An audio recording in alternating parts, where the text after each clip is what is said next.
Hey there, guys. Alright, today we are back with some more overly sarcastic productions. This time we are headed back to the Trope talks, this time onto Fallen Heroes. I don't think I will be able to ramble as long as I did for the previous Trope talk. I might. Who knows? We'll see what happens here. Fallen Heroes, I'm not sure exactly how she's going to approach this. I don't know if she might, Fallen Heroes, she means characters like Anakin Skywalker into Darth Vader, or perhaps both sides of things where it's the hero that falls to the bad side, or like the hero that just fucking dies. You know, I don't know which one she's gonna go with. But I do love the whole hero turns bad trope. That one's fun. That one's enjoyable because it allows you to really add in a lot of nuance depending on how well you do it, right? Like in regards to Star Wars. They wrote Palpatine's manipulations and propaganda and the Imperial propaganda so well within Star Wars, within Clone Wars, Rebels, the prequels, and the original trilogy. They wrote it so well that there are people that actually think the Empire is good. That's how well they wrote the Palpatine's fucking manipulations, right? And how well they... Because largely I view the prequels kind of through... You're kind of viewing it through Anakin's point of view. And in doing... And kind of in seeing that, you're seeing the disillusionment of the Jedi. You see the disillusionment of the Jedi because you are largely getting Anakin's thoughts. You are largely seeing how Anakin is treated. And then in comparison to kind of how the Jedi are treating him, even though the Jedi are somewhat justified in mistrusting him because of how brash Anakin is, you then see Palpatine being nurturing. Although Palpatine is a piece of shit and is purely manipulating him for his own personal ends, you still, you know, it's effective. They did a good job. They did a really good job with Palpatine's manipulations there. Even though definitely the Jedi in the prequel era are definitely more dogmatic and do need to fix things. Killing them all is not the way to fix things. Wiping out the Jedi is not the way to fix things. You know? I'm bad. Anyways.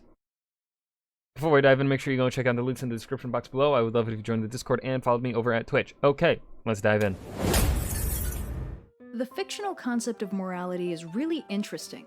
In real so we're going into the Anakin Skywalker bit. life, morality has a major subjective component. Everyone's the hero of their own story, so to a certain extent it's impossible to determine any kind of truly objective parameters for heroism. Conversely, real-life villains also have a subjective component. Doesn't matter how truly awful someone has acted, there will be some people that think of them as a hero, and even more people that just don't care enough to think of them as villains. Yes, that's one of the great things, actually, that I've been enjoying about... So I've been working on book 2 for about the last month or so. I am really far into it, actually. I think I'm 2/3 of the way done with the first draft of book 2. Still haven't gotten book 1 published yet, but I don't know. I feel like it helps with continuity if I can plow through this, what I'm writing. Anyways, that's one of the that's a fun thing that I've been exploring in book 2 is like, it's very obviously like, yo, maybe you shouldn't, not necessarily, you're not a good guy, you're pretty bad. And it's kind of like I really like the concept, the Machiavellian concept of the ends justify the means, because people fall for it all the goddamn time. All the fucking time. People fall for that kind of concept where it's like the villain is like, all right, if I do this thing I can save the world because there's this greater doom coming, right? And it's like, and it makes you question, like, okay, sacrifice these people and maybe you'll succeed, or don't sacrifice them and then maybe you'll succeed. Right, there's no guarantee on either side. However, what you do, though, is you make it seem that the bad guy, the Machiavellian person that believes that kind of stuff, believes in the ends justify the means. You try and lead the reader and give some points here as to, oh, maybe this way will work. Wow, because in order for there to be stakes, you want your good guys, you want your definite good guys. If you're writing the story with definite good guys, you want the reader to be completely uncertain if the way the good guys are going about this, if they are going to succeed or not. Because, right? Like, if in episode 6 there was no worry about Luke Skywalker falling to the dark side or dying by Palpatine's hands, there goes a lot of the suspense, a lot of the tension and uncertainty within Return of the Jedi. That's why Return of the Jedi opens with Luke Skywalker fucking coming in with a black hood, black clothing, and choking motherfuckers, choking the Gamorrean guards. That's why that's in there, to make you doubt Luke Skywalker, to see, all right, is he still a good guy or has he fallen? That kind of thing, where you're now questioning and then when the Palpatine scene comes up in the throne room, and Palpatine is trying to convince Luke to join the dark side, it's like, because of what happened previously in the movie, at the beginning of the movie, you're like, there's a chance Luke could fall. And then also, comparing it to how Palpatine tricked and manipulated Anakin. Once you have the knowledge, once you've watched the prequels, you kind of also have that backward information, depending on how you do it, and you can be like, oh no, this sounds eerily similar. And Luke is quite a bit like his father, a very passionate person, very strong-headed, believes in what he believes, kind of thing. And so you're now like, oh no, it worked for his father, will it work on the son? That kind of thing. Okay, 8 minutes in and we're only 23 seconds into the video. Every human on the planet seems to have their own idea of what good and evil mean. Now, of course, the main problem we run into here is that people aren't actually consistent. Lots of people can rattle off their own definitions of right and wrong or good and evil, but human minds aren't axiomatic, and those definitions usually don't extrapolate. And that's how you make good characters, is you put in those internal hypocrisies. That hypocrisy, write it. Have it in your character. Fully into how that person actually treats moral crises. A personal example, if I had to give my definition of evil, it'd probably be the act of causing suffering unnecessarily. It makes sense at the outset, it's pretty vague and wide in scope, and most people agree that hurting people for no reason is bad. It handily covers stuff most people consider evil, like murder or theft or being mean to strangers on the internet, but it falls apart in the specific cases. For example, what does unnecessarily mean? Is it enough for that person to really think that they have a reason to hurt someone? Were 18th century doctors evil for practicing the frequently fatal and medically pointless art of bloodletting even though they didn't know it didn't work? I'd say no. Is it evil to hurt a dog even though a dog isn't a person? I'd say yes, and also how dare you. The annoying reality I agree, Red. is that the morality of an action pretty much has to be judged on a case-by-case basis, and no concrete system of rules will be able to judge the morality of it to everyone's satisfaction, or even anyone's satisfaction. And that's not even touching on how we reflexively judge the stuff that might not be morally wrong, but still makes you want to puke for whatever reason. Point is, in the real world, morality is a lot more complicated than it looks on the surface. But in fiction, morality is a lot simpler than it looks. It's got two major categories, heroes and villains. These are... Yeah, so even in books that define them, in literature that defines themselves as having gray characters, they're not really gray. When people do gray characters, I feel like sometimes what happens is that the gray characters are just doing things that are, they occasionally do a bad thing, but ultimately they're good, right? I can't think of any good examples actually right now, but there are it ultimately you figure out, the reader will figure out who am I supposed to root for, who's the bad guy here. It's Yeah. Basically just simplified extensions of two real-world categories, allies and enemies. Interestingly enough, ally and enemy have no inherent moral characteristics. They just describe whether someone aids or opposes you on something. The morality of the situation is entirely determined by what that something is, not by whether or not someone is on your side. But in fiction, hero and villain are explicit moral categorizations. I don't need a reason to be a dick. I am good because I am good. Villains aren't just people that do bad stuff, they're bad people. Heroism and villainy are states of being, not just action. And while you have characters that might I torture bad guys sometimes. I have a little brother I'd die for. fall into gray areas, anti-heroes that do what they think is right no matter what the cost, or villains that still have people they truly care about and want to protect, practically speaking, most of them are going to be considered one end of the spectrum or the other. Yes, literally as I was just saying. They're gonna have something about them that makes them empathizable. Where the reader can empathize with them. Because remember, empathy and sympathy, completely different. Empathy is you're able to come to an understanding of why a person is doing what they are doing, but you are not agreeing with it, or feeling bad, or whatever the fuck. You're not on their side, but you can understand why. Sympathy is you're kind of taking their side in a way. At least that's how I kind of view it in my head. That's how I make sense of it. But yeah, gray characters. George R. R. Martin. I think he perhaps has the best kind of gray characters, but even then, it's like I guess Varys in the books. He does some fucked up things, but ultimately, so far from what I remember from the books, from what we have seen Varys do, is he's not been in support of a regime, of a horrid machine. He was right now the prevailing theory is that he is in support of the Blackfires. Blackfires coming back. Well, in doing so, that and in the timeline of things, that puts him against the Mad King Aerys, which is fine. What makes it gray is his how he pretty much is going against Robert Baratheon in that way when Robert takes the throne. But after Robert's dead, he's essentially going against the Lannisters, and really the only good Lannister maybe was Kevin Lannister, and then Kevin gets fucking killed by Varys because Varys is like, yo, you could actually be good for the kingdom. I can't let that happen.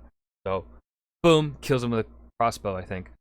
And then, you've got Cersei, who's very obviously gray because of her love for her. Loves her children in a way in the books, but not like she loved them in the show. In the show, they made her far more empathizable. In the books, she is far more easily, bad. Robb Stark, no, he was pretty good. Catelyn Stark right now, I think, is actually... Lady Stoneheart has gone pretty fucking gray. Jon Snow, yeah, no, that one's largely good. Stannis the Manus, he's pretty freaking gray. Don't know the end of his arc yet, so can't. Maybe he'll be bad or maybe he'll be good. We'll see. I think right now he largely is good.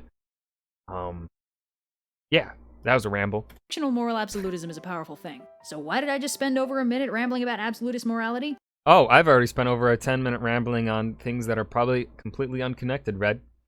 It's okay. Because today we're going to be talking about fallen heroes, and something about that concept really felt like it needed to be properly contextualized when I went into it. So broadly speaking, the fallen hero is a character who was once a hero, but for whatever reason is now a Okay, so yeah, we are going down the Anakin Skywalker. villain. Sometimes the fallen hero And now you are a dark parody of goodness and light.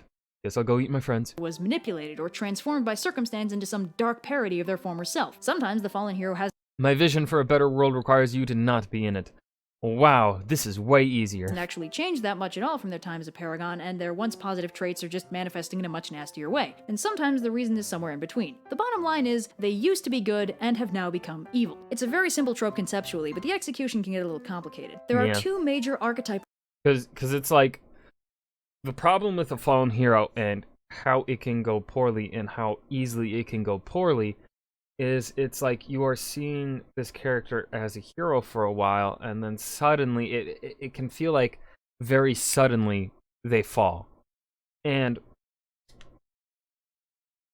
in the regards to Star Wars, that's kind of the trope. of Star Wars is that, like, the dark side, once you start to feel the dark side, you go down it fast. You become, like, it's a very slippery slope, and once you slide quickly, and you're at the bottom. That's how quick it can happen if you do not control it. If you don't, like, get help. And Anakin falls under that, right? He starts tasting the dark side, and then happens very fast. He goes off the deep end. Boom, he's evil. Fallen hero stories, each one corresponding to a different type of fallen hero. The first one is Satan, who's the archetype of the hero doomed to fall by their nature. And the second one is Adam, the archetype of the hero tricked into falling by another. Eve could also technically fill that role, but people don't usually characterize her that way. Dissecting this a little, Lucifer was always going to fall because it was in his nature to rebel. This corresponds to a modern fallen hero archetype where the hero doesn't actually go through any major character changes in the process of falling. Their character is consistent before and after their transition from heroism to villainy. It's basically just a matter of their circumstance. Let's call this a type 1 fallen hero.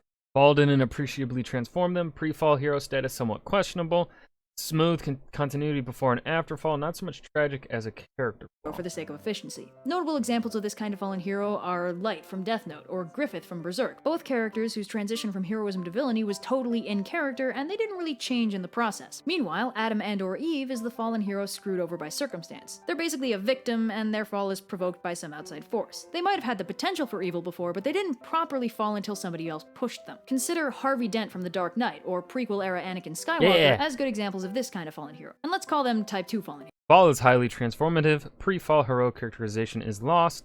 The result of negative external pressures, very tragic and avoidable. Now, the thing that makes a fallen hero feel extra tragic and uncomfortable is actually related to all that realistic morality stuff I was talking about earlier. See, essentially, the fallen hero violates the sanctity of being a good guy. The fragility of their heroism draws attention to the fact that the very concept of good guy is an inherent fiction, and forces the audience to contemplate the much more realistic side of the question, what makes something evil? Good guys and bad guys are, broadly speaking, a literary crutch to keep the audience from questioning the morality of situations all the time. The author can just say, these guys are right, these guys are wrong, and the audience will know who to root for and what potential moral failings to excuse or dismiss. Good guys do good by nature, no matter how functionally reprehensible their actions might be when stripped of that context. And bad guys might have the occasional act of good, but it doesn't change their inherent bad guyness. But the very existence of the fallen hero forces the audience to question that paradigm in a way that the existence of the reformed villain doesn't. We kind of expect rational people to side with the good guys, or more realistically, to side with us, because we're rational, obviously. And if they don't, it's because they're jerks, or manipulated, or possessed or something. A villain seeing the light and joining the heroes feels natural in the context of the story. A hero abandoning the side of good and straight up opposing them feels horribly unnatural in that context, and it pulls the audience out of that comfortable black and white good guy bad guy paradigm that much of fiction cultivates these days. Suddenly, your good guys aren't unassailably good. Suddenly, in universe, that entire dynamic is being treated as a fiction. Which, you know, it is, but it can be kind of uncomfortable to have that acknowledged. Now this can make this an incredibly useful trope. It's a really easy way to seriously freak out your audience, or on the flip side, if you make a point of throwing out the moral compass early on, your audience might actually be able to enjoy the story without having to worry about whether or not the protagonists are good people. I've been told that this is why people love Death Note. The main character, starting off as a heroic idealist who wants to make the world a better place, quickly spirals into a murder-happy god complex and falls hard and fast into full-on villainy. Sure, it's freaky, but the point of the show isn't to watch good triumph, it's to watch this magnificent asshole play the chess master while he spirals into total insanity. By pulling the rug out from under the notions of traditional heroism at the very beginning, the audience is suitably prepared to watch and enjoy a show where the good guys and the protagonists have zero intersection. But this is a pretty extreme example. Not many stories actually have their main character be a fallen hero. But even without going to that kind of extreme, the moral uncertainty caused by the presence of a fallen hero in a story can be very useful. For a rather dated example, let's look at Jason Todd.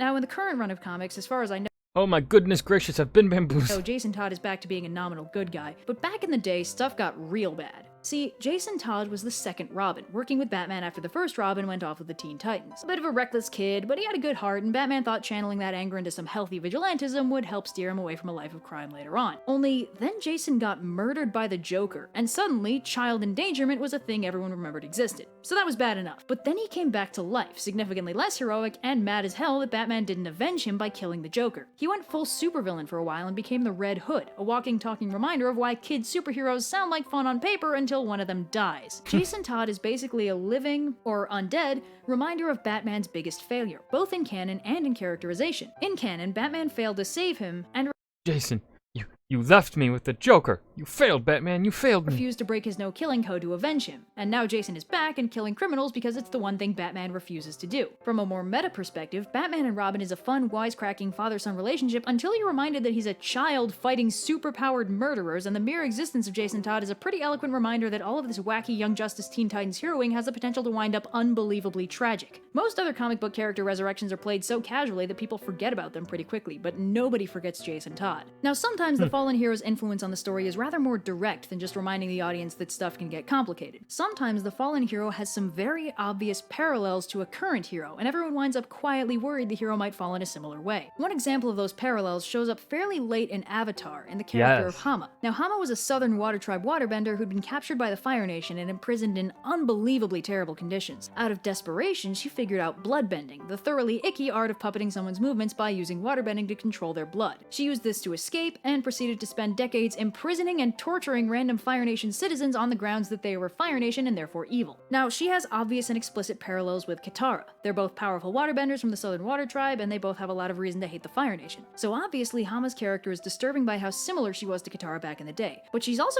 And I think they also made her, like, if we look at, let's see if I can get back to it. I'm on. Oh, fucking shit. How far away, dude? I'm just trying to get to young Hama's face.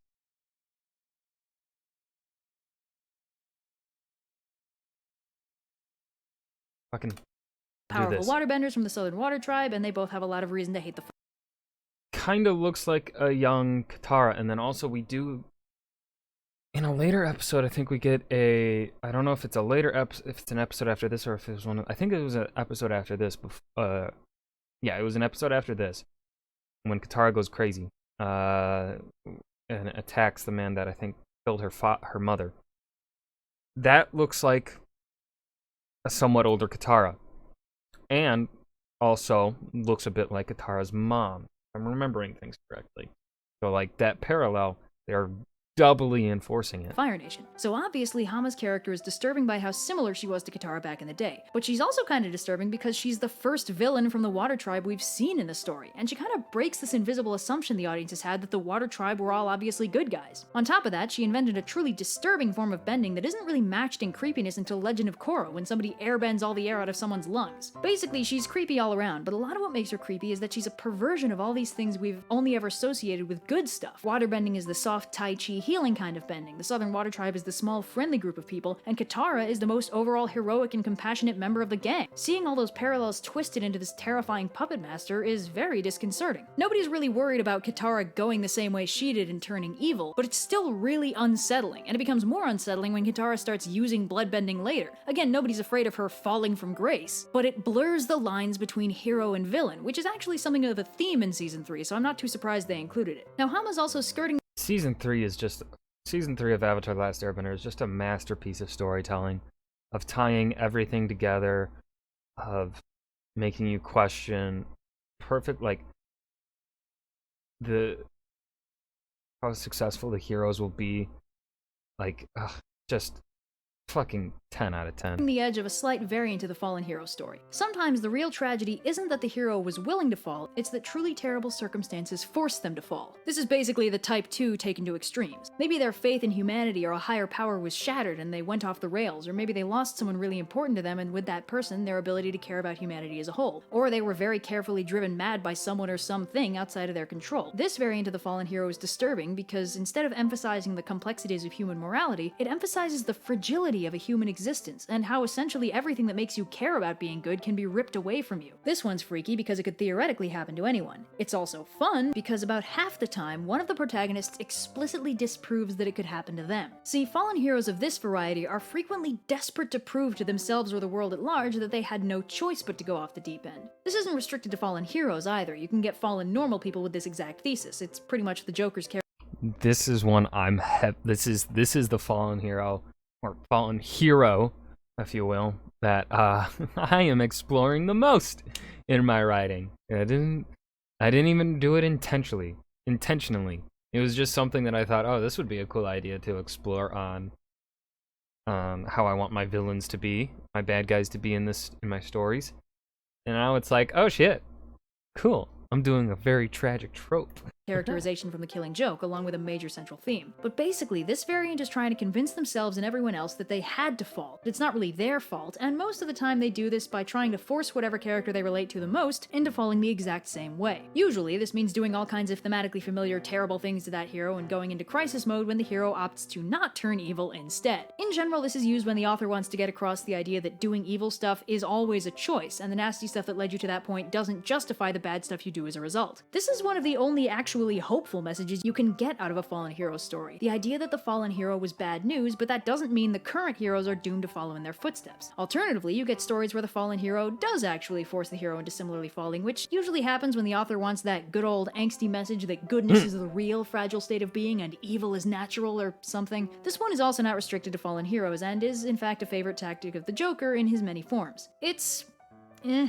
I don't know, it's not a thesis on humanity I particularly agree with, and most stories of that form just tend to be mindlessly depressing, but if you can make it work, go for it. Now, yeah, I agree with that. I like the idea of, because there's also there's a lot of beauty in the whole idea of, because it is a choice. There's always a choice. However, how that choice takes shape is very different in everyone. And that is the thing that I want to that I am personally exploring, is that choice of ultimately, like, do you let it happen? Do you let yourself like fall down that line? It's a mixture of manipulation and then also that villain forcing others to go down the road to villainy. It's a mixture of Fallen Hero Type 2 and Fallen Hero Type 3, as Red is talking about the Fallen Hero that Red is talking about right now. The mixture of like Anakin Skywalker and then this Type 3. There's always a choice. However, the different ways you go about trying to remain good and keep evil from winning, that choice is different. And that can become an extreme tragedy in its own way, because there are extremely depressing things that one can do as a part of their choice in order to not end up becoming a part of the villainy. And I think leaving it like that without explicitly saying one concept, without me explicitly saying the word, I think that hint is large enough to figure out what one of those choices could end up being for a hero that desperately does not want to become like that. And then also that adds more nuance of like, but they don't want to do that thing. They don't want to take that choice. They don't want to make that choice either. So it's like they are stuck in between of like where they feel like this is their only choice to not partake, but they don't want to take that because of what it means for them and their life. Now I'm essentially just giving it away. But yeah, not gonna say what character. It becomes obvious which character it is once you read it, but we'll see if it ends up changing in edits and stuff. But yeah, tragic heroes are. Tragedy is always fun to write, in that hopeful tragedy is always fun to write, which is why I think The Last of Us 1 is a masterpiece, because it is a tragedy throughout the story. However, it ends with hope. There's hope at the end, and which is why I fucking hate Last of Us 2. Because it's a tragedy throughout, and it ends with there being absolutely zero hope. Whereas if they had ended the game like 3 hours before the actual ending they give, that would have been a perfectly fine ending in spirit of Last of Us 1, because there was still hope at that point in time, and then they just kept pushing the story, forcing you to keep going down that path, and now you're like at the end, and there is no fucking hope. That pissed me off.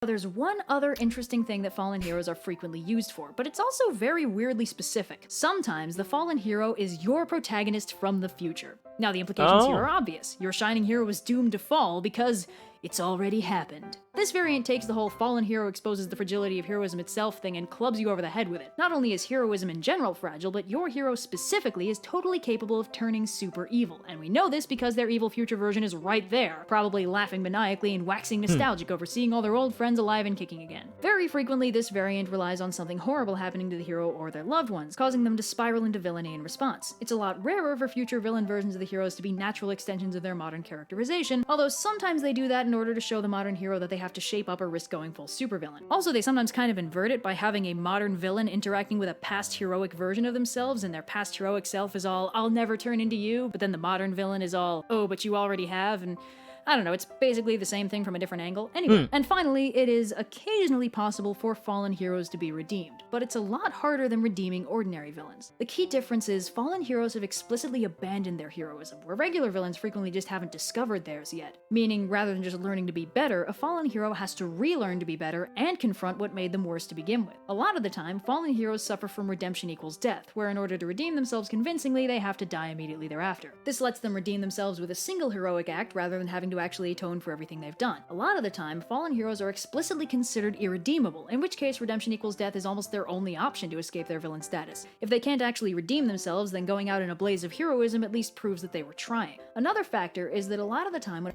Which is why I'm hoping in the upcoming, like, Avatar Studios, Zuko, Prince Zuko movie, or well, Fire Lord Zuko movie, I hope we see them doing an Azula redemption, because she isn't dead.